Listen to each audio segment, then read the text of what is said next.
Alam nyo ba na may isang makina na nagbago sa lahat ng proseso sa munisipyo noong late 80s? Ang photocopying machine ay hindi lang bago na teknolohiya. Ito ang naging susi sa pagbabago ng buong sistema ng dokumento sa probinsya.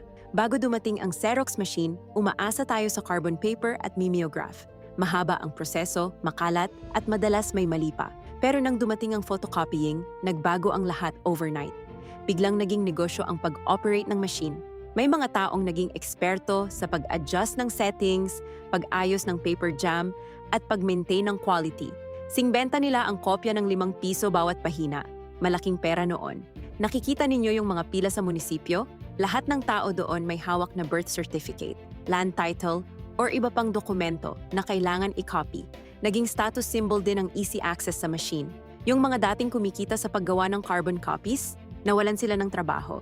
Pero yung mga naging machine operators, sila naman ang naging mahahalagang tao sa community. Ganun kabilis nagbago ang mundo.